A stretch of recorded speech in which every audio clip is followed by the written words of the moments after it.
সবাইকে জানাই শুভ দীপাবলির শুভেচ্ছা ও ভালোবাসা। কালকে তো ধনতেরাস শুরু হয়ে গেছে, কাল থেকে আবার আজকেও আছে। তোমরা কে কী কিনলে কমেন্টে বলো। আমি সেরকম কিছু কিনিনি। আমি ওই ঠাকুরের থালাবাটি গ্লাস কিনেছিলাম, দেখিয়েছি, আর একটা লক্ষ্মী ঠাকুর কিনেছি। লক্ষ্মী ঠাকুরের ঘট বসাবো, অনেক দিনের ইচ্ছে ছিল, সেটাই আছে কিনলাম। আর এই যে কালকে আমি কাজে গেছিলাম, আর আমার বর রঙ্গোলি দিয়েছে, দেখো কি সুন্দরভাবে দিয়েছে। আমি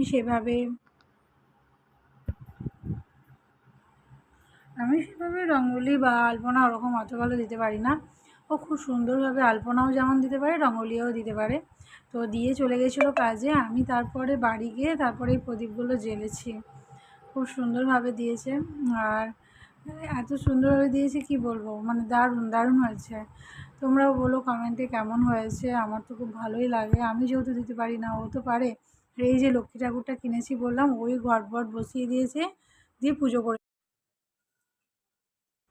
আর আমি কাজ থেকে চলে এসেছি, কাজের ওখানের ফটো তুলেছি, সেটা একটুখানি দিলাম তোমাদেরকে। আর এই যে আমি কাজ থেকে এসে মধ্যে প্রদীপগুলো মোমবাতিগুলো জ্বালিয়ে দিয়েছি। আমরা প্রদীপ জ্বালি না, আমাদের প্রদীপ জ্বালানোর নিয়ম নেই, তাই জন্য মোমবাতি দিতে পারি। 14টা মোমবাতি আজকে দেবো, আর কালকে এই মোমবাতিগুলো দিয়ে একটু জ্বালিয়ে দিয়েছিলাম। ঠিক আছে, এটাই, আর কিছু নয়। ধনতেরাসে কে কী কিনলে কমেন্ট করে বলো, ঠিক আছে। যা সোনার উপর দাম বেড়েছে, আমি তো কিছু কিনতে পারিও নি। আর আর